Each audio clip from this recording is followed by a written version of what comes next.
యేసుక్రీస్తు నామములో మీ అందరికీ ప్రత్యేకమైన వందనాలు తెలియజేస్తున్నాను. దేవుడు నాకు అనుగ్రహించిన ఈ దళితులను బట్టి దేవుడు స్తుతిస్తూ, దేవుడు చేసిన మేలును బట్టి మనసారాయని ఆరాధిస్తూ, అనేక మంది బిడ్డలు అనేక విధాలుగా నష్టపోయినప్పటికీ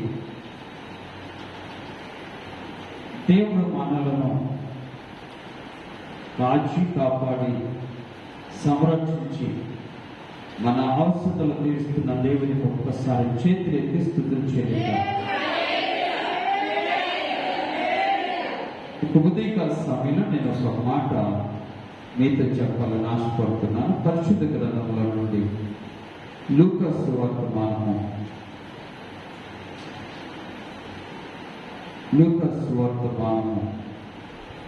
8వ అధ్యాయం. లూకా సువార్తమానము 8వ అధ్యాయం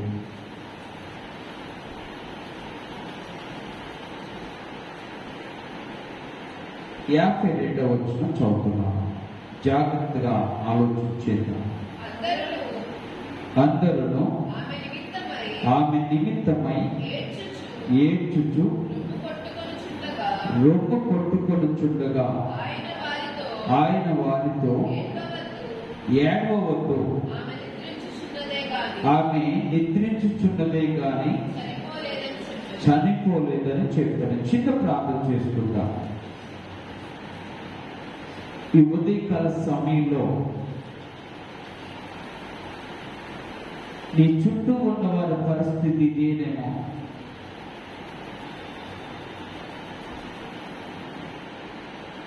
నీకు తెలిసిన వారి పరిస్థితి ఇదేనేమో. ఒకవేళ ఇదే అయితే ఈ రోజున వాక్యం ఇచ్చున్న నీవు ఒక భరోసానిస్తూ, ఈ రోజున వాక్యం ఇచ్చున్న నీవు వారిని ధైర్యపరిచే వాడిగా ఉంటూ, ఈ రోజున నిన్ను ఒక సాధనంగా చేసుకుంటున్నాడని మర్చిపోకుండా, ఇటువంటి విపత్కర పరిస్థితుల్లో దేవుడు నీకు సహాయకుడిగా ఉంటూ, అనేక మంది దుఃఖాక్రాంతులైన బిడ్డలను ధైర్యం చెప్పే తండ్రిగా, ధైర్యం చెప్పే తల్లిగా, ధైర్యం చెప్పే బిడ్డగా, ధైర్యం చెప్పేటువంటి ఒక తండ్రిగా, ఒక అన్నగా నేను ఉండాలని ఆశపడుతూ ప్రభు సన్నిధిలో చిన్న ప్రార్థన చేద్దాం. పరిశుద్ధురాని స్తోత్రాలు, నాతో మాతో మాట్లాడే దేవాని స్తోత్రాలు. మా జీవితాల్లో అనేక విధాలుగా అయ్యాతని ప్రభావైనా అనేక విధాలుగా నష్టపోయిన బిడ్డలు ఉంటున్నారు. అనేక విధాలుగా దుఃఖాక్రాంతులైన బిడ్డలు ఉంటున్నారు. వారికి నేను ఈ రోజు ఇస్తున్నటువంటి భరోసాను బట్టి స్తోత్రాలు చెల్లిస్తున్నా. అవునయ్యా, దుఃఖపడుకుడి అని సెలవిచ్చిన దేవుడవు. అయ్యా, దుఃఖపడే వారికి ఓదార్పునిచ్చే దేవుడవు. దుఃఖపడుతున్న వారికి ధైర్యమునిచ్చే దేవుడవు. దుఃఖపడే వారికి అయ్యా తన కృప సమాధానం ఇచ్చే దేవుడవు. దుఃఖపడే వారికి శాంతినిచ్చే దేవుడవు. అయ్యా నీకు స్తోత్రాలు.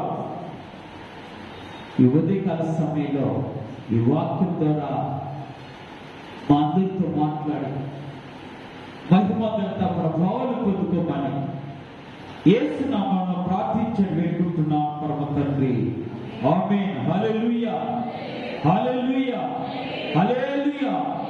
ఇక ఉదయకాల సమయంలో మరొకసారి మీ అందరికీ ప్రత్యేకమైన వందనాలు తెలియజేస్తూ, ఇప్పుడు చదివినటువంటి వచ్చిన భాగాన్ని మనం ధ్యానం చేసుకున్న దానికి ముందుగా ఒక వచ్చినాన్ని మీతో పంచుకొని త్వరగా నేను వాక్యంలోకి వెళ్తాను. పరిశుద్ధ గ్రంథంలో నుండి అదే అధ్యాయము 41వ వచనం ఒకసారి మీకు చదివి వినిపించాలని ఆశపడుతున్నాం. 41వ వచనం, అంతటా ఇదిగో సమాజ మందిరపు అధికారి అయిన యాయూరు అని ఒకడు వచ్చి యేసు పాదముల మీద పడెను అని అక్కడ ముగిస్తున్నా. జాగ్రత్తగా గమనిస్తే ఇక్కడ ఒక వ్యక్తికి ఉన్న వేదన కనపడుతుంది. ఒక వ్యక్తి పరిస్థితులు చూసి కన్నీరు పెట్టుకున్న తల్లులు కనపడుతూ ఉన్నారు. ఒక వ్యక్తి జీవితంలో జరిగిన ఒక భయంకరమైనటువంటి చేదు అనుభవాన్ని వారి జీవితంలోకి తీసుకొని ఏ విధంగా చేయుతనిస్తే, ఏ విధంగా వారిని దరి చేర్చుకుంటే, ఏ విధంగా వారి దగ్గరికి వెళితే, ఏ విధంగా వారి జీవితంలో ఒక్కసారి అడుగు పెడితే, ఏ విధంగా వారిని కలుసుకొని వారితో ఒక చిన్న మాట మాట్లాడితే ఎంత బాగుండు అని ఆలోచన చేసేటువంటి మనుషులు ఇక్కడ కనపడతారు. మందిరంలోనే కాదు, ఆనాడు అక్కడ కనపడ్డారు. అరే కొంతైనా మనం ఏదో ఒకటి చేయాలి వీళ్ళ కోసం, ఏదో ఒక విధంగా మనము కొంత జీవితాన్ని వాళ్ళకి అర్పించుకుంటే, లేదా కొంత సమయాన్ని వాళ్ళకి అర్పించుకుంటే, లేదా ఒక కొంత సంపదను వాళ్ళకి అర్పించుకుంటే అది ఎంత మేలు అని ఆలోచన చేసుకొని ఉన్న తల్లులు ఇక్కడ కనపడుతూ ఉంటారు, తండ్రులు కనపడుతూ ఉంటారు. అసలు విషయంలోకి వస్తున్నాం. ఇక్కడ బైబిల్లో చెప్పబడిన ఒక వ్యక్తి పేరు యాయూరు. యాయూరులో జీవితంలో జరిగిన ఒక భయంకరమైన చేదు అనుభవం ఏంటంటే, తన 12 సంవత్సరాల వయస్సు కలిగిన తన కుమార్తె చనిపోయింది. అక్కడ సాగు సిద్ధంగా ఉందని మనం చూస్తున్నప్పుడు తర్వాత జరిగినటువంటి సంఘటన ఏంటంటే, ఆ బిడ్డ చనిపోయింది. నేను ఈ పాపం గురించి నేను స్టడీ చేసినప్పుడు ఆమె ఒక్కతే కూతురట. ఎవరికి? యాయూరుకి. జాగ్రత్తగా ఆలోచించండి, ఒక్కతే కూతురు. కానీ ఏమైపోయిందట? చనిపోయిందట. చనిపోతే యాయూరు చేసిన ఒక అద్భుతమైన కార్యం ఏంటో ఈ రోజున మనం కూడా సిద్ధమైతే తప్పనిసరిగా దేవుని యొక్క మహిమను నీ ద్వారా లోకానికి పరిచయం చేసిన వాడు అవుతాం. లోకంలో ఉన్న బిడ్డలకు దేవుడు ఏంటో, నువ్వు ఆరాధించే దేవుని యొక్క శక్తి ఏంటో, ఆయన ఎంత అద్భుతమైన దేవుడు అని తెలియచేయడానికి ఒక అద్భుతమైన సాక్షిగా నువ్వు ఉండగలుగుతావు. అందుకే నేను యాయూరు అంటాడు, ఆయన బిడ్డ చనిపోతుందని తెలిసి ఆయన ఎవరి దగ్గరికి వచ్చాడట? జాగ్రత్తగా ఆలోచించాలి. యేసు దగ్గరికి వచ్చాడు. యేసు దగ్గరికి వచ్చి అక్కడ చెప్పినటువంటి మాట ఏంటంటే, యేసు దగ్గరికి వచ్చి యేసు పాదముల మీద పడి, మరొకసారి ఆ మాట చెప్తారు. యేసు దగ్గరికి వచ్చి యేసు పాదముల మీద పడి, పాదం మీద పడి, అయ్యా గనుక తన ఇంటికి రమ్మని ఆయనను బ్రతిమాలుకున్న 3 ఇంపార్టెంట్ థింగ్స్ అదే. మొదటి మాట అంటాడు, ఆయన సమస్యలో ఉంటే, ఆయన దుఃఖంలో ఉంటే, ఆయన వేదనలో ఉంటే, ఆయన బిడ్డ చనిపోయి బాధపడుతూ ఉంటే జనరల్గా ఎక్కడ ఉంటారు? ఒకసారి ఆలోచించండి. ఎక్కడుండాలి? తండ్రిగా. మనమైతే ఎక్కడుంటాం? అయ్యో నా ఒక్క కుమార్తె చనిపోయిందే అని అక్కడ కూర్చొని వాళ్ళందరితో కలిసి ఏడుస్తుంటారు. కానీ మహానుభావుడు ఏంటో చెప్పనా? ఎందుకు ఈ విషయం చెప్తున్నానంటే, ఈయనకి పేరుకు తగినట్టుగా ఉన్నాడు అనే విషయాన్ని మీకు చెప్తున్నా. ఎందుకు ఈ యొక్క పేరుకు అర్థం ఏమిటంటే, యాయూరు అంటే అంటే కళ్ళు తెరిపించేవాడు. ఆమె చెప్దామా? ఏం తెరిపిస్తాడట? కళ్ళు తెరిపించేవాడట, జ్ఞానోదయం కలిగించేవాడట, అనేక మందికి స్ఫూర్తినిచ్చేవాడట. వాటికి అర్థము ఈ రోజున అలాంటి వ్యక్తి చేసినటువంటి కొన్ని కార్యాల ద్వారా నిజముగా ఎంత మందికి జ్ఞానోదయం కలిగిందో, ఎంత మందికి ఆయన యొక్క స్ఫూర్తిగా మిగిలిపోయాడో, ఎంత మందికి ఆయన జ్ఞానాన్ని కళ్ళు తెరిపించాడో ఆ విషయాన్ని భక్తులైనటువంటి లోకా గారు రాస్తూ అంటాడు. ఆయన యేసు ఆయన ఎవరి దగ్గరికి వచ్చాడట? యేసు దగ్గరికి వచ్చి అంటే సమస్య ఉన్నప్పుడు, సమస్యలో ఉన్నప్పుడు, సమస్య నీకు చేత కన్నప్పుడు, సమస్య నుండి విడుదల కాలేనని నువ్వు భావించినప్పుడు నీకు ఉన్న ఒకే ఒక్క ఆధారం నా యేసయ్య. అర్థమవుతుందా? ఎవరి ఆధారము? యేసయ్య ఒక్కడే ఆధారము. అది తెలుసుకున్నాడు యాయూరు, అది గ్రహించాడు యాయూరు. అనుకోకుండా అంత విపత్కరమైన పరిస్థితి వచ్చినా నాకు ఉన్న ఒకే ఒక దిక్కు నా యేసయ్య అని భావించాడు. దేవుని స్తోత్రం. ఎంత గొప్ప దేవుడు! అర్థమవుతుందా? ఎవరిని భావించాడు? నాకున్నది ఒకే ఒక్క దిక్కు నా యేసయ్య. కాబట్టి నేను ఈ సమయంలో ఇక్కడ ఉండుట కంటే నేను యేసయ్య దగ్గరికి వెళుతూనే గొప్ప అనుకున్నాను. దేవుని స్తోత్రం. ఎవరి దగ్గరికి? నేను యేసయ్య దగ్గరికి వెళ్ళాలి. యేసయ్య దగ్గరికి వెళితే నాకు ఏదో ఒకటి జరుగుతుంది. నా సమస్యకు పరిష్కారం అన్న దొరుకుతుంది, లేదా నా దుఃఖములతో ఏదో ఒక రుమాలైన దొరుకుతుంది తుడుచుకోవడానికి, నా కన్నీరు తుడుచుకోవడానికి ఒక చిన్న రుమాలు దగ్గర చాలనుకున్నాడు.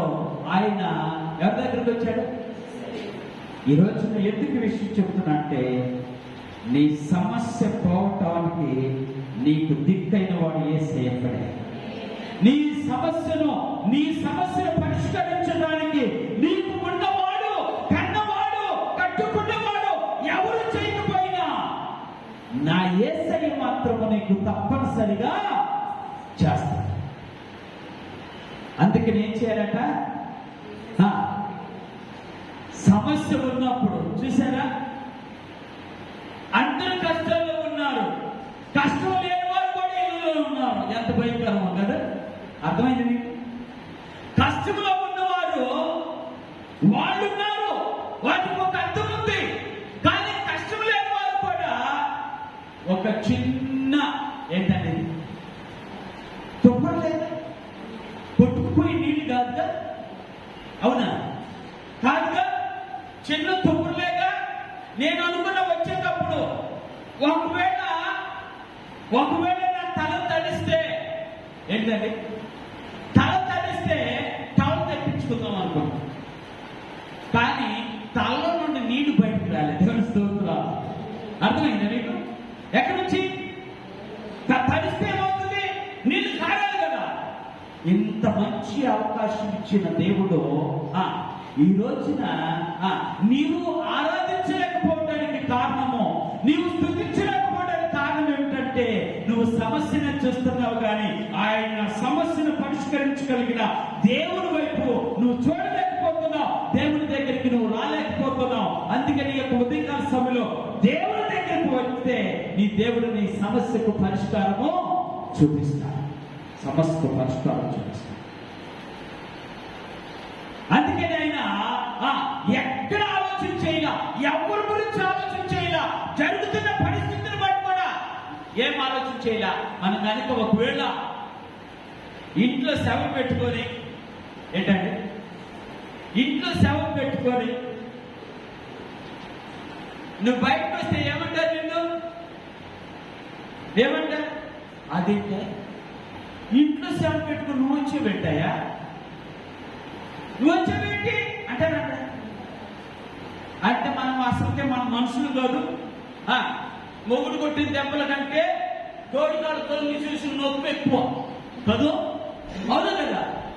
ఎవరి దెబ్బల కంటే, మొగుడు కొట్టిన దెబ్బల కంటే తోడుకాళ్ళు తొక్కు చూసిన నొప్పి మహాభయంకరమైంది. ఆయన అంత బాధపడుతూ ఉంటే, ఆయన అక్కడ కూర్చొని వచ్చిన వాడు అందరూ ఓదార్స్తూ ఉంటే ఆనందంగా ఉండాల్సిన వాడు, కనీసం ఓదార్పు ఉండాల్సిన వాడు ఎక్కడున్నాడు? దేవుని దగ్గరికి వచ్చాను. దేవుని స్తోత్రాలు. ఇదే ఈ యొక్క ఉదయకాల సమయంలో నువ్వు నేను తెలుసుకోవాల్సిన స్ఫూర్తి. ఇదే నువ్వు అర్థం చేసుకోవాల్సినటువంటి ఒక అద్భుతమైన విషయం ఏంటంటే నీ సమస్యకు పరిష్కారమైన దేవుడు ఆయనే చేయగలుగుతాడు, ఎవరు చేయలేరు. అందుకే ఏం చేశాడట, ఆయన యేసు దగ్గరికి వచ్చాడు. మొదటి మాట, come to the Lord when you are in trouble. Yesu దగ్గరికి వస్తే ఏ సమస్యలో ఉన్నావో, ఏ సమస్యతో బాధపడుతున్నావో, ఏ వేదనతో ఉన్నావో, ఏ విధంగా కుమిలిపోతున్నావో, నీ పరిష్కారం దొరికించగలిగిన స్థలం ఎక్కడుందంటే యేసు దగ్గరే ఉంది. తెలుస్తుందా? యేసు దగ్గరకు వచ్చాడు. ఆయన మామూలుగా లేడు. ఏం చేశాడు? ఒక్కసారి ఆ మాట కూడా చదువుతాను. రెండో మాట అక్కడ అంటాడు, యేసు దగ్గరికి వచ్చి యేసు పాదముల మీద తెలుస్తుందా? హల్లెలూయా. ఏం చేశాడట? యేసు పాదాల మీద పడ్డాడట. ఆ మాటని మీరు జాగ్రత్తగా ఆలోచించండి. దేవుడు చెప్తున్నటువంటి ఆ మాటలో ఉన్న అర్థం ఏంటంటే ఆయన ఆరాధించాడు. తెలుస్తుందా? ఎవరిని వస్తే చాలా కొందగా కాసేపు నిద్రపోతాను బాగు, చల్లగొందగా ఇంట్లో దొప్పుడు కప్పుకుంటే ఎంత బాగుంటుంది, మంచిదే. కానీ ఈయన ఏమంటున్నాడు తెలుసా? ఈయన ఇచ్చే స్ఫూర్తి ఏంటో తెలుసా? ఈయన కలిగించిన ఆనందం ఏంటో తెలుసా? ఈయన కళ్ళు తెరిపించిన విధానం తెలుసా? ఏ సమస్యతో అయితే బాధపడుతున్నాడో ఆ సమస్య యేసు పరిష్కారం చేస్తాడన్నాడు. రెండోది, యేసుని ఆరాధిస్తే ఏదైనా చేస్తాడన్నాడు. దేవుని స్తోత్రం. ఎవరిని? యేసయ్యను ఆరాధిస్తే చాలు, ఏం జరిగినా పర్వాలేదు. ఎవరిని? అక్కడ నా కూతురు చనిపోయి ఉన్నా నిజమైన సువాసన ఏంటో చెప్పనా? అక్కడ పెట్టిన అగరబత్తిని కాదు. ఎక్కడ పెట్టినా? దండం పెడతా. మరి బాగా చేస్తాడు ఒక తప్పుడు.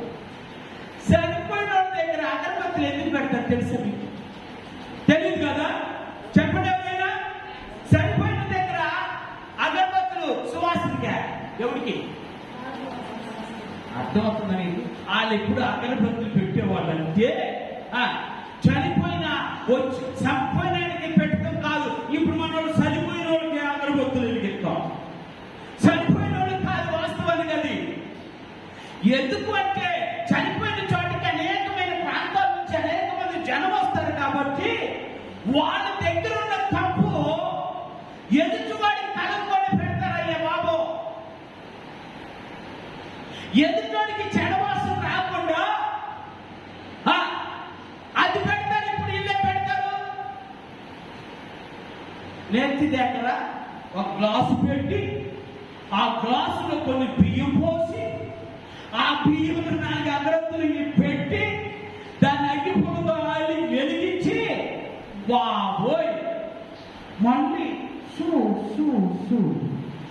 ఎక్కడ ఎక్కడ అర్థమవుతుంది? నిజమైన సువాసన ఏంటో తెలుసా? అక్కడ చూడవలసిన సువాసన ఏంటంటే యేసు పాదాల దగ్గర పడితేమో నిజమైన సువాసన. యేసు పాదాల దగ్గర పడితే అద్భుతమైన సువాసన. అందుకని ఏం చేశాడట? యాయేలు తన జీవితంలో మొట్టమొదటిసారిగా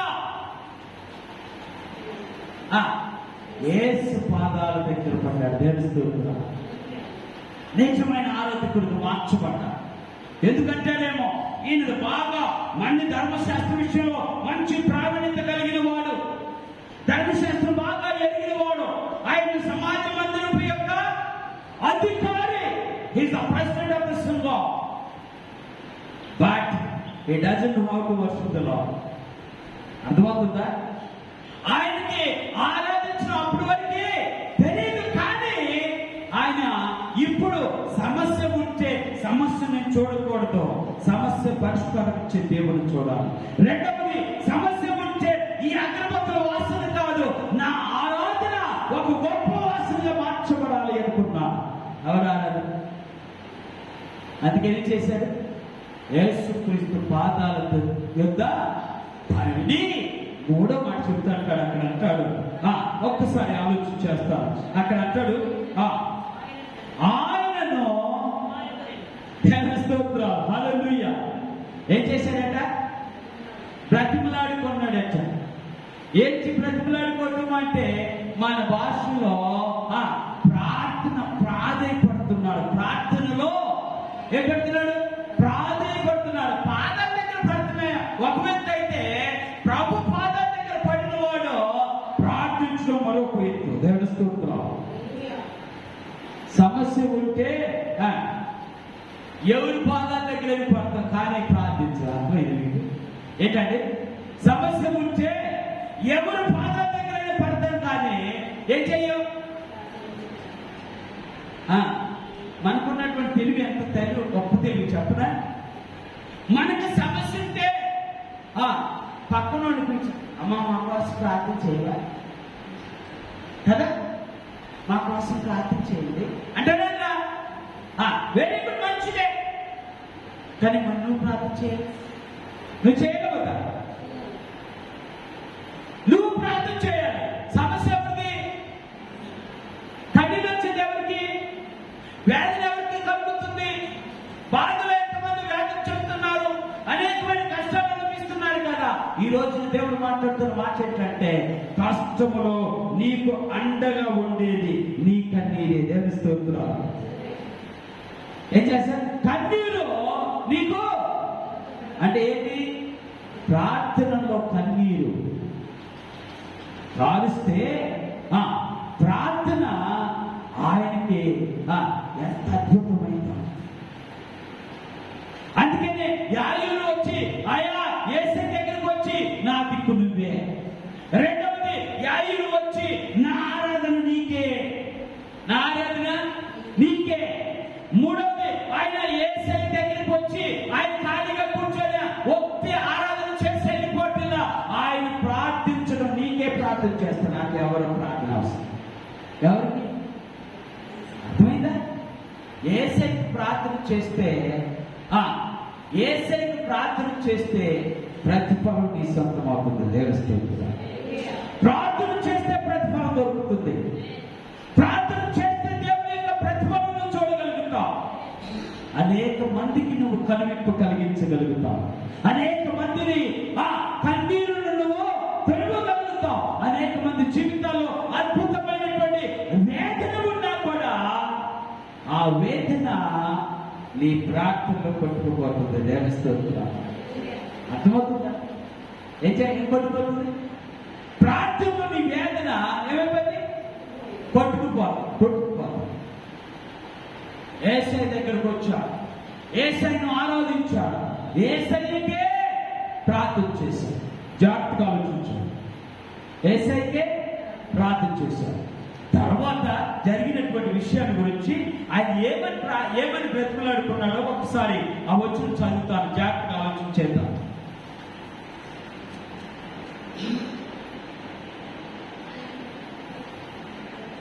49వ వచనం. ఆయన ఇంకా మాట్లాడుచుండగా సమాజ మందిరపు అధికారి ఇంటి నుండి ఒకడు వచ్చి, నీ కుమార్తె చనిపోయినది, బాధకుని శ్రమ పట్టవద్దని అతనితో చెప్పినది. యేసు ఆ మాట విని, భయపడవద్దు, నమ్మిక మాత్రమే ఉంచుము, ఆమె స్వస్థపరచబడునని అతనితో చెప్పిన. దేవుని స్తోత్రాలు. నేను ఇక్కడ ఇంగ్లీష్ లో మాట చెప్తాను. Leaving no more, turning no back. అర్థమైందా? ఏంటంటే టర్నింగ్ నో బ్యాక్. మొదటి లీవింగ్ నో మోర్. ఏదన్నా జరిగినప్పుడు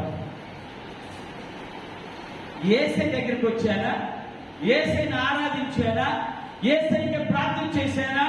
ఇప్పుడు చెప్తున్నా, నేను మాత్రం ఆయన వదలను. దేవుని స్తోత్రాలు. ఆయనతో ఉన్నాడా? మాట్లాడుతున్నాడా లేదా? బైబిల్ చెప్పిన మాట నేను నా మాట కాదు కదా. బైబిల్ ఆయన స్పష్టంగా చెప్తుంటాడు, నేను మాట్లాడుచుండగా చాలు. ఏంటంటే అతను ఇంకను మాట్లాడుచుండగా ఎవరితో? చచ్చిపోయిన వాళ్ళ దగ్గరికి ఎవరితో మాట్లాడాలి? వచ్చిన వాళ్ళతో మాట్లాడాలి. ఈయన ఎవరు పోతే ఆయన ఎక్కడికి వెళ్ళాలా? ఎక్కడికి? చచ్చిపోయిన వాళ్ళ దగ్గరికి వెళ్ళా. చచ్చిపోయిన దగ్గర ఉన్నటువంటి మనుషుల దగ్గరికి వెళ్ళదా? అక్కడికి వచ్చినటువంటి ప్రజల దగ్గరికి వెళ్ళదా? ఆయన ఎవరి దగ్గరికి వెళ్ళాడట? యేసయ్యతో మాట్లాడుతున్నాడు. దేవుని స్తోత్రం. ఆయన ఇద్దరు మాట్లాడుచుండగా ఇంటి యొద్ద నుండి ఒకరు వచ్చి, అయ్యా నీ కుమార్తె విశ్వాసం. జాగ్రత్తగా ఆలోచించాం. ఎంత విడువని విశ్వాసం కదండి. ఏ విశ్వాసం? విడువని విశ్వాసం.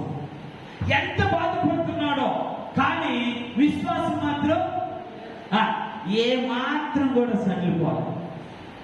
ఏ మాత్రం కూడా విశ్వాసము పక్కపోలే. విశ్వాసంతో అలాగనే నిలబడి ఉన్నాడు. He is going to do something when I catch. ఆయన పట్టుకుంటే ఏదో నాకు జరుగుతుంది. ఆయన విడిచిపెట్టే నా కార్యము జరుగుతుంది. నేను ఒకవేళ అందరూ చూసుకుంటా ఉంటే నా కార్యం జరగదు. నేను కాబట్టి ఏం చేయాలి? నేను ఆయన విడువకుండా ఉండాలి. ఆయన విడువకుండా. నెక్స్ట్ ఏం చేశాడట? ఆయన విడువకుండా ఉంటే ఆయన అలాగ మాట్లాడుతుండగా న్యూస్కే వార్త వచ్చేసింది. ఏమని? ఆయనే నువ్వు బాధపడవద్దు, శ్రమ పెట్టవద్దు. చూసారు? ఇప్పుడు ఏమైపోవాలి? చనిపోయింది. అయ్యో నా కూతురు బతుకుతుందని ఈ దగ్గరికి వస్తే, నా కూతురు బతుకుతుందని ఆయనతో ఆయన ఆరాధన చేస్తే, నా కూతురు బ్రతుకుతుందని ఆయనకు ప్రార్థన చేస్తే, ఇప్పుడు నా కూతురు ఏంటి కదా? ఆయన వెనకాల ఆయనను విడిచిపెట్టను, ఆయనను వెనుకకు మళ్ళను. దేవస్తోత్రం. చనిపోయింది అనగానే జనరల్ గా ఇప్పుడు చెప్తా, ఎవరన్నా చనిపోయారనగానే ఏం చేస్తారు? ఇటువంటి చోట ఈ పాట బాగా ఉపయోగించుకుంటారు. ఏ పాట? చనిపోయిన చోటకి ఉన్న పాటున వచ్చు సున్నాను చల్వో తల్లి అని నీకు అక్కడికి రావాలి. ఎట్లా? ఉన్న పాట వెళ్ళిపోతారు అంటే అది ఎడగట్లేదు.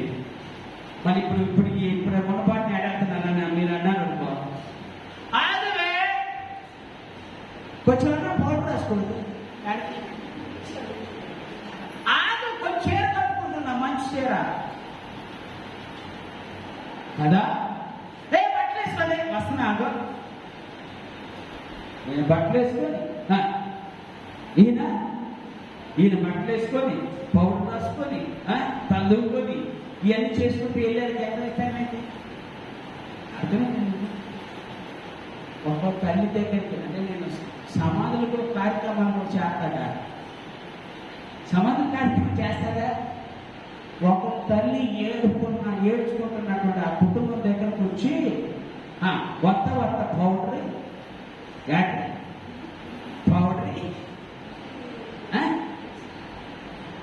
ఒక్కొక్క తల్లి పూలు పెట్టుకుని వచ్చి సిగ్గుపడ్డారు. ఏ పెట్టారు? ఎక్కడికి? దండం పెట్టారు కదా. లోకంలో తీర్చి చెప్తున్నా, ఇక్కడ ఏదో మీరు చూసిన వాళ్ళే అవమానపరచాలని చెప్పాలా? లోకంలో ఉన్న తీరు ఈ మనిషి కూడా అదే తీరు కదా ఉండాలి కదా. ఈయన చనిపోయినంటే వెంటనే పరిగెత్తాలి కదా. బతుకున్నప్పుడు ప్రార్థన చేస్తే ప్రార్థన ఆలకిస్తాడు దేవుడు. బ్రతుకున్నప్పుడు ఆరాధన చెయ్యాలి. ఏమన్నా కనికరిస్తాడు అనుకున్నాడా? ఏదైతే దగ్గబ్బా, నేను మాత్రం ఏంది వదిలిపెట్టాం, నేను మాత్రం వెనుకకు మళ్ళీ దేవస్తోత్రాలు. ఇదే జీవితం, ఇదే స్ఫూర్తి కదా. అర్థమవుతుందా? మన దేవుని సన్నిధిలో మనం ఉంటున్నప్పుడు, మనం దేవుని ఆరాధిస్తున్నప్పుడు, దేవునికి ప్రార్థన చేస్తున్నప్పుడు ఏ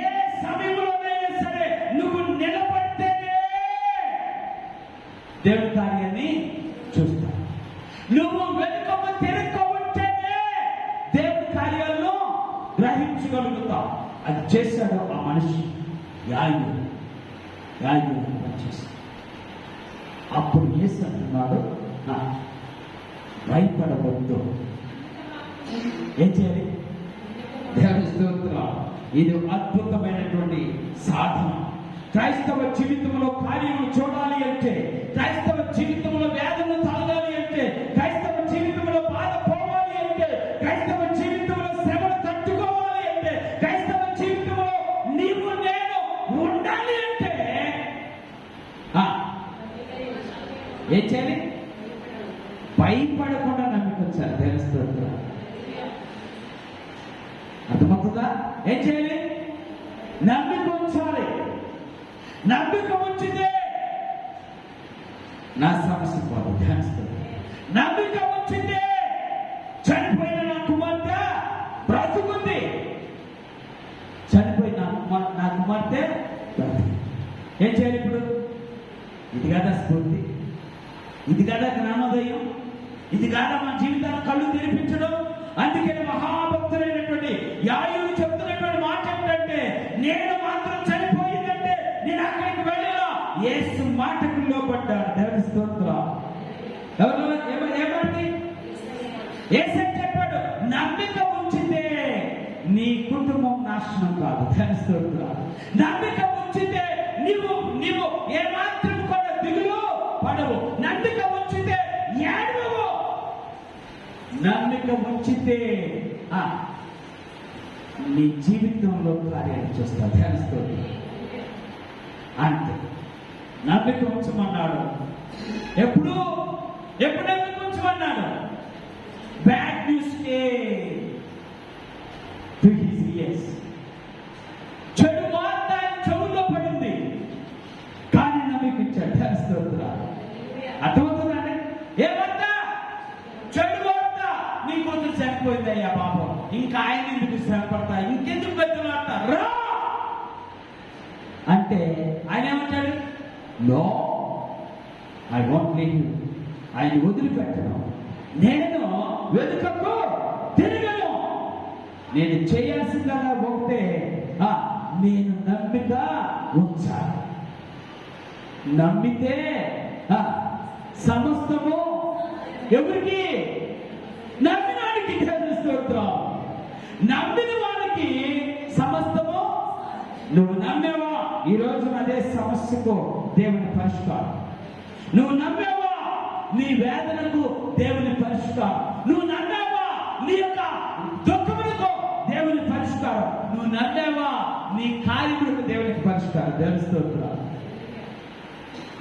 అందుకే చెప్తున్నా, మనకున్న దేవుడు మనకు పరిష్కారమైన దేవుడు. స్తోత్రం. మన సమస్యకు పరిష్కరించే ఏకైక దేవుడు నా యేసయ్య. అర్థమవుతుంది? ఎవరు? మన సమస్యకు పరిష్కారం ఇచ్చే దేవుడు యేసయ్య. ఆలోచన చేశాడు, నిలబడిపోయాడు, వెలుగు మనలో యేసు మాటకు లోబడ్డాడు. అలాగనే ఉన్నాడు. ఇప్పుడు చెప్తున్న అసలు విషయం, యేసు చూద్దాం. ఇంటికి వచ్చినప్పుడు పేతురు, యోహాను, యాకోబు వారిని, ఆ చిన్నదాని తల్లిదండ్రులు తప్ప మరెవరిని లోపలికి రానియలేదు. అందరూ ఆమె నిమిత్తమై ఏడ్చుతూ రొమ్ము కొట్టుకుంటుండగా ఆయన వారితో, ఏడవవద్దు, ఆమె నిద్రించుచున్నదే గాని చనిపోలేదని చెప్పాడు. దేవుని స్తోత్రం. ఏం చెప్పాడు? అందుకని ఈ యొక్క ప్రసంగానికి టైటిల్ ఏంటయ్యా అంటే, ఏడవవద్దు, ఆయన వచ్చి ఉన్నాడు. దేవుని స్తోత్రం. ఎవరు? యేసయ్య వచ్చాడు. ఎక్కడికి? ఎక్కడైతే నమ్మిక ఉంచుతారో అక్కడికి. దేవుని స్తోత్రం. ఎక్కడైతే గొల్లు చేస్తున్నారో, ఏడుస్తున్నారో వారి దగ్గరికి వస్తాడు. ఎక్కడైతే బాధలు పడుతున్నారో వారి దగ్గరికి వస్తాడు. ఎవరైతే సమస్యలో ఉన్నారో వారికే పరిష్కారం చూపిస్తాడు నా యేసయ్య. ఇంతకంటే గొప్ప స్ఫూర్తి ఏమన్నా? అర్థమవుతుందా? అందుకనే యేసయ్య అక్కడికి వచ్చి మీకు ఒక విషయం చెప్తాను, అంటే ఫన్నీగా ఉంటుంది, నాకైతే అది ఫన్నీగా ఉంటుంది. ఏంటంటే మీరు ఎప్పుడన్నా చరిత్రలో కానీ లేకపోతే ఎక్కడన్నా కానీ మీరు ఓకే డబ్బులు పెట్టి ఏడ్చే వాళ్ళని ఎవరైనా చూశారు? డబ్బులు ఇస్తే ఏడుస్తారు. మనీ క్రైయర్స్ వాళ్ళు ఏమంటారు? డబ్బు కోసం ఏడ్చేవాళ్ళు. తెలుసు మీకు ఎప్పుడైనా చూశాను? నేను అస్సాంలో చూశాను. వాళ్ళు ప్రత్యేకంగా ఏడ్చడానికే వాళ్ళు ఏర్పాటు చేసుకుంటారు. అక్కడున్న వాళ్ళందరూ ఏడిపోయినా ఈయన మాత్రం నవ్వు కొట్టుకుంటూ ఏడుతారు. అర్థమవుతుందా? దీన్ని డబ్బులిచ్చి ఏడ్పించేవాళ్ళు అంట. 3 రకాలైనటువంటి మనుషులు. ఒకళ్ళు డబ్బిస్తే ఏడుస్తారు. రెండో వాళ్ళు అవకాశం వస్తే ఏడుస్తారు. అవకాశం వస్తే ఏడుస్తారు. మూడో వాడు చెప్పిన వ్యాధుల్లో ఉన్నవారు ఏడుస్తారు. ధరిస్తారు. అర్థమైందా? అంటే ఈ 3 రకాల మనుషులు కూడా లోకంలో కనపడుతూ ఉంటారు. ఓకే, ఆటోమేటిక్గా ఇది జరుగుతుంది, చరిత్రలో జరిగింది. ఇశ్రాయేలీలు జీవితాల్లో, ఇశ్రాయేలు కుటుంబాల్లో ఈ ఏడ్చేవారిని ఏర్పాటు చేసుకుంటారు. ఎందుకో తెలీదు, డబ్బులు ఇచ్చి. కానీ నాకు అర్థమైన ఒక విషయం ఏంటంటే ఎవరైనా ఏడుస్తూ ఉంటే 4-5 జాయిన్ అవుతారు కదా. ఏడుస్తూ ఉంటే వస్తారా? వస్తారు. రెండోది ఏంటంటే వాళ్ళకి ఓదార్పెట్టే వచ్చిన వాళ్ళకి లేదా ఉన్న వాళ్ళకి, అక్కడ ఉన్న తల్లిదండ్రులకి లేదా బంధువులకి ఓదార్పెట్టే అంటే కనీసం శవం దగ్గర ఏడ్చేవాళ్ళన్నా ఉన్నారు. ఎవరి దగ్గర తెలుసా మీకు? శవం దగ్గర ఏడ్చేవాళ్ళన్నా జాగ్రత్తగా ఆలోచించారు. ఏదేమైనా ఏడ్చేవారు మాత్రం ఉన్నారు. తెలుస్తున్నారు. సమస్యను చూసి కన్నీరు పెట్టేవారు చాలా మంది ఉన్నారు. సమస్యను చూసి వేదన పడేవారు చాలా మంది ఉన్నారు. సమస్యను చూసి జీవితంలో దుఃఖపడేవారు ఎప్పుడు పడ్డాడు కూడా ఆ సమయంలో కొంతమంది చెప్తారు కదా, నేను ఎప్పుడు దుఃఖపడలేదండి, కానీ ఆ రోజు మాత్రం దుఃఖపడ అంటే విన్నారు ఎప్పుడైనా? ఎందుకో అక్కడ సమస్య ఏమి ఇప్పుడు వరకు చూడనటువంటి సమస్య. అందుకే దుఃఖం వచ్చింది. ఈరోజు మన ఈ ప్రాంతం కింద మునిగిపోయింది అంటే ఆల్మోస్ట్ చాలా మంది చెప్పిన సత్యం ఏంటంటే 55 సంవత్సరాలు తర్వాత ఇట్లాంటి భయంకరమైన విపత్తులు చూసాము. అంతకుముందు 50 సంవత్సరాల క్రితం వచ్చిందట ఒకసారి.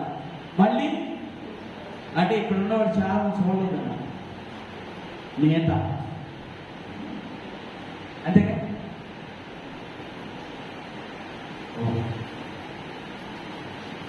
దేవుని బిడ్డలమైన మనకున్న ఒకే ఒక్క స్ఫూర్తి ఏంటంటే దేవుని సన్నిధిలో మన ప్రార్థన దేవుడు ఆలపిస్తాడు. అందుకే నా మనిషి వచ్చి ఏడుస్తూ ఉంటే వాళ్ళందరూ చూసి అన్నాడు, అయ్యా మీరు ఎవరు? వీళ్ళు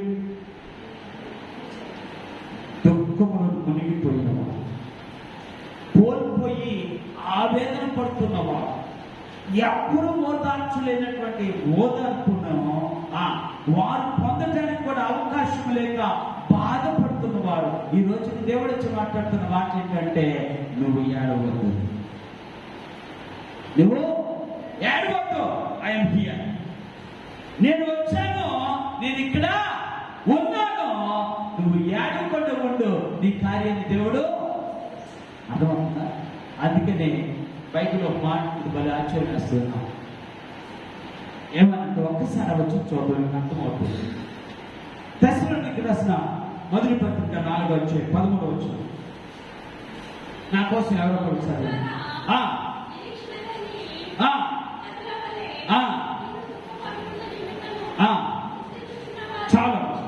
చాలు ఏంటి? నిరీక్షణ లేని ఇతరుల వలె మీరేమవుతారు? ఏడవద్దు అంటే ఇప్పుడు ఎవరు ఏడుస్తారు? Simple reason. ఎవరు ఏడుస్తారు అంటే నిరీక్షణ లేని వాళ్ళు ఏడుస్తారు. కానీ మనకేమొచ్చాడు దేవుడు? ఏమిచ్చాడు? విశ్వాసము, నిరీక్షణ, ప్రేమ. వీటిలో శ్రేష్టమైనది ఏది? అర్థమైందా? ప్రేమ అన్నాడు కదా. ప్రేమ ఉంటే నిరీక్షిస్తాం, విశ్వాసం ఉంటే నిరీక్షిస్తాం. అందుకని దేవుడు చెప్తున్నటువంటి మాట ఆయన అంటున్నాడు, ఈ ఏడవద్దు, నేను ఇక్కడ వచ్చి ఏడవద్దు, నేను ఇక్కడే ఉన్నా, నేను వచ్చాను కదా అని చెప్పి అంటే అని ఆయన అన్న మాట ఏంటంటే, ఈ చిన్నది నిద్రించుచున్నదే కానీ, అర్థమైందా? ఏం బాధ? ఒక్కసారి పక్కన ఉంటారు కదా విన్న వాళ్ళందరూ, ఇదేంటి నువ్వు ఏమో చనిపోయి బాధపడుతున్నాను వెళ్ళిపోయావు, మేమేమో ఇక్కడ అన్ని పనులు చేస్తున్నాం. ఓకే, అన్ని పనులు చేస్తున్నాం, అన్ని పనులు చేస్తున్నా నువ్వు ఇప్పుడు వరకు రాలే. వత్త ఒక ఆయన అమ్మడి పెట్టుకోవచ్చు, ఆయన ఏమంటాడు? చనిపోవాలి. ఇదేంటి? అరే చనిపోయిందని ఇక్కడ ఏడుస్తుంటే మేము, అరే చనిపోయిందని ఇక్కడ మేము బాధపడుతూ ఉంటే నువ్వు వచ్చి ఎవరినో తీసుకొచ్చి ఆయన ఏమంటాడు? నవ్వు రాదు, వస్తుందా? స్తోత్రాలు. నమ్మకము నీ జీవితంలో ఎప్పుడు ఒప్పు చేయనే. మీరేమని అనుకోండి అయ్యా, ఇప్పుడు నేను ఇక్కడ కనుక మీరు అనుకున్నట్టుగా అది నిజమైతే ఇక్కడ తేలిపోవాలి. ఎక్కడ దుఃఖపడుకుడి ఆయన వచ్చి ఈయన వచ్చాడు అంటే మాత్రం తెలిసిపోవాలి. ఈయన వచ్చాడు అంటే ఏదో జరిగిపోవాలి, ఈయన వచ్చాడు అంటే ఏదో కార్యం చూడాలి. అందుకని వెంటనే భయపడకుండా ఏం చేశాడు? ఏడవలేదు, భయపడలేదు. కానీ యేసు మాట మీద నమ్మకించాడు. తెలుస్తుంది, యేసు మాట మీద, యేసు శక్తి మీద నమ్మకించాడు, యేసుకున్నటువంటి అధికారం మీద నమ్మకించాడు, యేసుకున్నటువంటి ఆ మహా అద్భుతమైనటువంటి ఆశీర్వాదం మీద నమ్మకించాడు. ఏమన్నా నేను చెప్పింది ఒకవేళ నిజమవచ్చు, కానీ నా యేసే తలుసుకుంటే అది అబద్ధంగా మార్చబడుతుంది. ఏంటంటే నువ్వు చనిపోయావన్నావు, నా ప్రభు తలుచుకుంటే ఆమె బ్రతుకుందంటే. తలుచుకోవడానికి వచ్చాడు ఆయన తలుచుకోవడానికి వచ్చాడు. నా జీవితంలో తలవంపులు లేకుండా చేయడానికి వచ్చాడు. తెలుస్తున్నా నేను ఎక్కడ తలవంచాల్సిన పని లేదు, ఎందుకంటే వెనక వచ్చిన వాడు, నా ముందు వచ్చిన వాడు నాకంటే శక్తిమంతుడు. అది కేవలం విశ్వాసం ఉంచాలి. అద్భుతంగా ఇప్పుడు చెప్తా వచ్చిన నేను ముగిస్తున్నా. ఒకసారి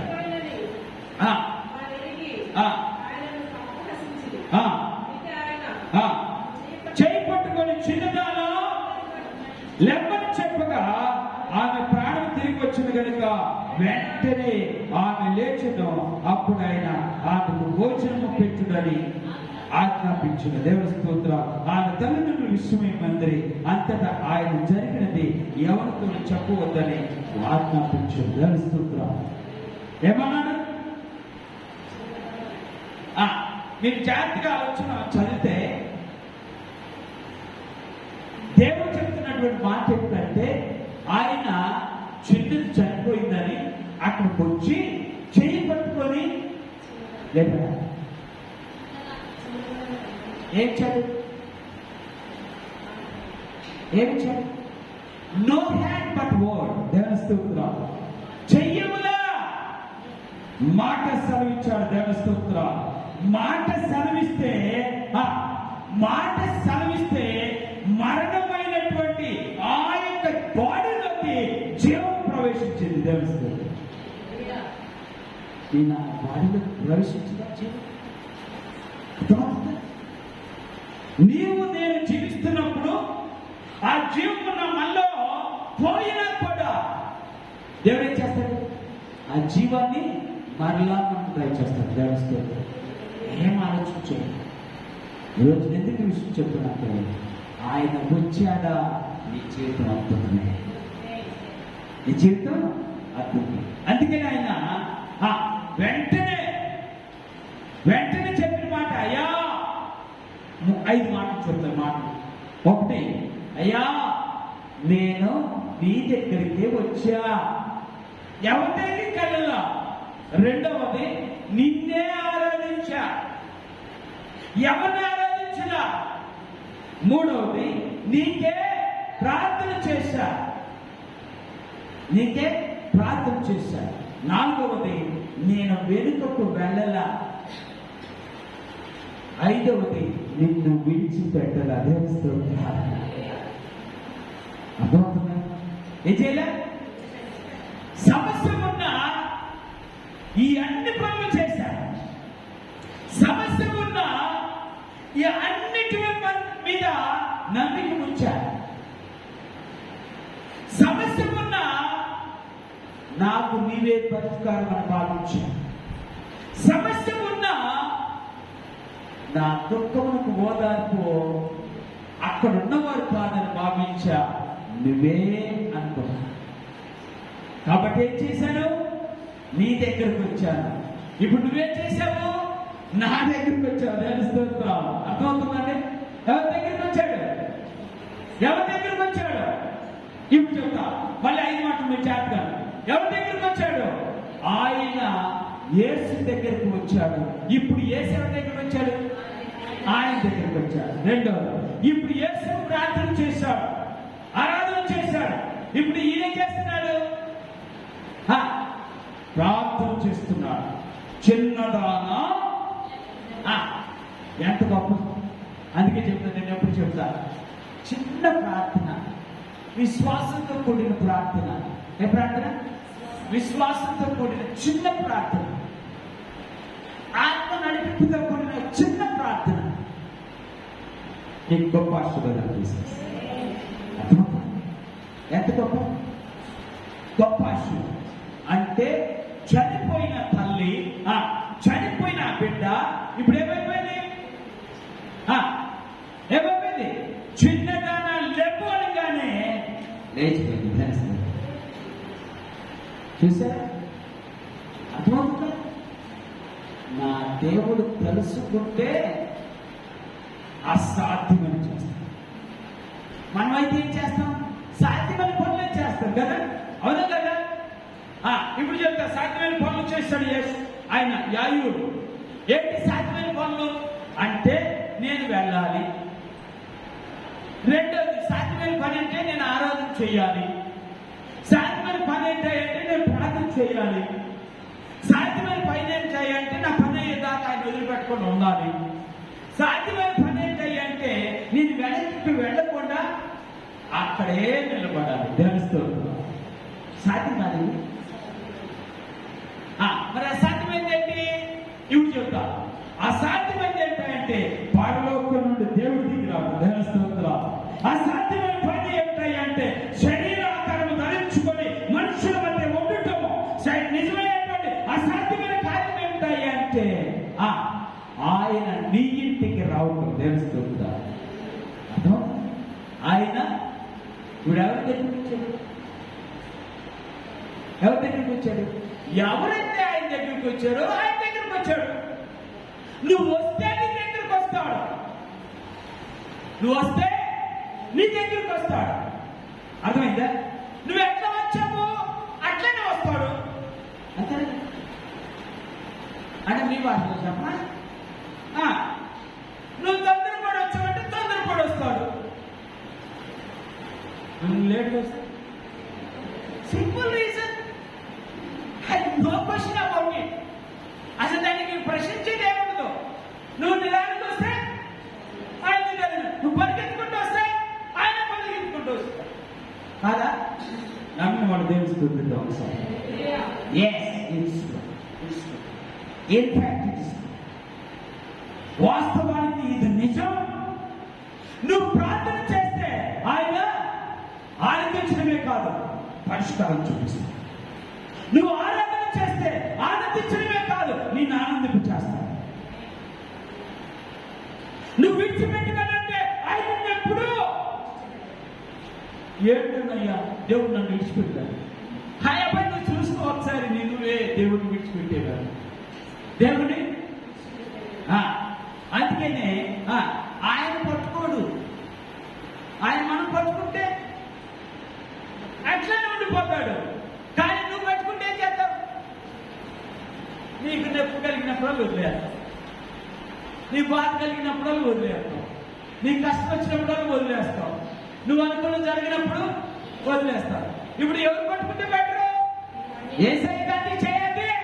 యేసయ్యని చెయ్యి అందిస్తే ఆయన పట్టుకున్నాడా నీ జీవితంలో ఎప్పుడు విడిచిపెట్టాడు, ఎప్పుడు విడిచిపెట్టాడు. యాజకులు, నేను అనుకున్నాను ఎందుకు ఈ విషయం చెప్పు, జాగ్రత్త మీరు ఆలోచించాలి. యాజకులు ఇప్పుడు ఆయన చూద్దామని చెప్పి అనడానికి ఎవరు చేపట్టుకోవాలి?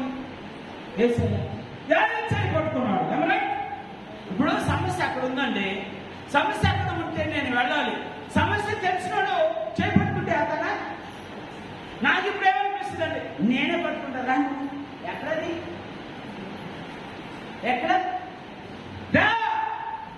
అని ఆయన పట్టుకొని వచ్చేసాడు. ఆయన పట్టుకొని వస్తే వెంటనే అక్కడ కార్యం జరిగింది. యేసయ్య నిన్ను పట్టుకున్న దినము క్షణము నీ జీవితం అద్భుతమని తెలుస్తుంది. అందుకని మనం పాడతాం కదా, నేను పట్టుకుంటా అని పాడతావా? ఏమంటా? చెయ్యి పట్టుకో, నా చెయ్యి. అర్థమైందా? యేసయ్య నీ చెయ్యి పట్టుకుంటానయ్యా, యేసయ్య నీ చెయ్యి పట్టుకుంటానయ్యా అని అంటావా? చెయ్యి ఎందుకు? మనం పట్టుకుంటూ వదిలేస్తాం ఎప్పుడైనా కదా. మనం పట్టుకుంటే వదిలేస్తాం, కానీ ఆయన పట్టుకుంటే ఆయన పట్టుకుంటుందా? 15 స్తోత్రం. అందుకనే పట్టుకున్నాడు, సమస్య దగ్గరికి వెళ్ళాడు, సమస్య గురించి చూశాడు, ధైర్యం చెప్పాడు, వెంటనే జీవితంలో కార్యాన్ని చేశాడు. తెలుస్తుంది. నువ్వు నమ్ముకున్న దేవుడు నీ పట్ల అద్భుతాలు చేసేవాడు. ఈయనకి సాధ్య అయిన దేవుడు, ఈయన తప్ప వేరే వారు ఎవరు లేరు. మనం పట్టుకున్న దేవుడు కాదు మనకు కావాల్సి, మనం పట్టుకునే దేవుడు కావాలి. దేవుడి స్తోత్రం. మనం పట్టుకున్న దేవుడు, మనం పట్టుకున్న దేవుడు మనం ఎప్పుడైనా విడిచిపెడతాం, కానీ మనం పట్టుకున్న దేవుడు మనం ఎప్పుడూ. అదే స్ఫూర్తి. యాజకుడి జీవితం ద్వారా నేర్చుకునే స్ఫూర్తి ఏంటంటే, నువ్వు పట్టుకోవడం కాదమ్మా, నిన్ను పట్టుకునేలాగా ఆయన చెయ్యి నిన్ను పట్టుకునేలాగా. అయ్యా ఒక్కసారి పట్టుకోవా నన్ను, నువ్వు పట్టుకుంటే నా జీవితము ఏమైపోతుంది?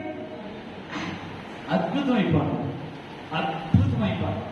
నేను పట్టుకుంటే కాదు, నువ్వు పట్టుకుంటే అద్భుతం అవుతుంది. నువ్వు పట్టుకుంటే నా జీవితం కార్యం జరిగిపోతుంది. నువ్వు పట్టుకుంటే నా శ్రమ పోతుంది. నువ్వు పట్టుకుంటే నా కన్నీళ్లు తుడిచిపడతాయి. నువ్వు పట్టుకుంటే నా వేదన తొలగిపోతాయి. నువ్వు పట్టుకుంటే నా బాధలు నయమైపోతాయి. దేవుని స్తోత్రం. ఈరోజున ఇదే స్ఫూర్తి. చేయి పట్టుకుంటా, యేసయ్య చెయ్యి అంటుంటా, యేసయ్య నా చేయి పట్టుకుంటా, నా జీవితం అద్భుతం అవ్వాలంటే ఈరోజున నేను పట్టుకోవడం కాదు, కానీ నువ్వు పట్టుకుంటే నాకు ఎదుట స్ఫూర్తిగా తీసుకోండి. అయ్యా ఇక్కడి నుంచి నేను నువ్వు నా చెయ్యి పట్టుకునే వాడికి మార్చి, నా చెయ్యి ఎందుకంటే నా శ్రమ వచ్చింది అనుకోండి, ఆటోమేటిక్ నా చెయ్యి నేను వదిలేస్తాను. కానీ నువ్వు పట్టుకుంటే నాకు శ్రమ వచ్చినా నేను నడుస్తుంది. అందుకే చెప్తున్నా, దొంగతనం ఆయన వచ్చి ఎందుకంటే మన వేదంతా కరెక్ట్గా తెలుసుకున్నవాడు యేసయ్య. నీకున్న సమస్య బాగా ఎరిగిన వాడు యేసయ్య. నీకున్న వేదన, నీ అంతరంగంలో ఉన్నటువంటి బాధ ఎరిగిన వాడు ఆయన. ఎందుకో తెలుసా? Is your maker. ఆయన నీ సృష్టికర్త. నీ అణువు ఎక్కడెక్కడ ఏది పెట్టాలో అలాగ సృష్టిలో చక్కగా చేసి, ఎంత పెట్టాలో కూడా చేసి నిన్ను ఈ లోకానికి పంపిన వాడు యేసయ్య. కాబట్టి ఆయన పట్టుకుంటే మన జీవితము ధన్యమవుతుంది. అటు కృపను దేవుడు మనకు దయచేయగా పరిశుద్ధుడు పెడుతుంది.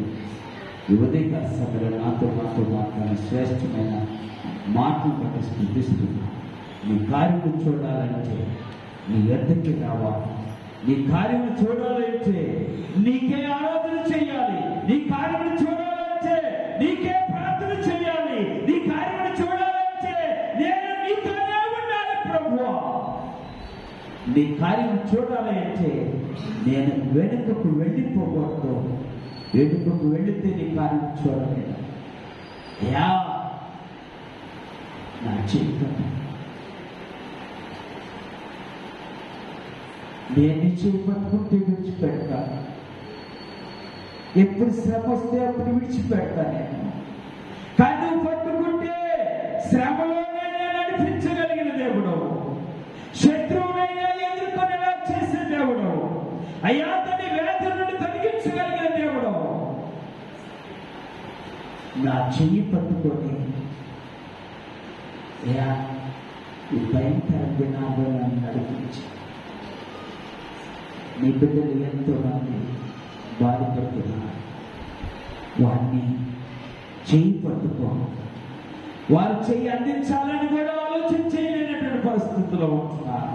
కానీ నువ్వే వెళ్ళి పట్టుకోయా. వారి దుఃఖములకు నీ వారిని కలిగించిన దేవుడిగా స్థుతిస్తూ, ఎవరి కాసంలో నాతో మాట్లాడిన శ్రేష్టమైన మాటలు బట్టి స్థుతిస్తూ ఆరాధిస్తూ యేసునామమున ప్రార్థించే వేడుకుంటున్నాను. హల్లెలూయా, హల్లెలూయా.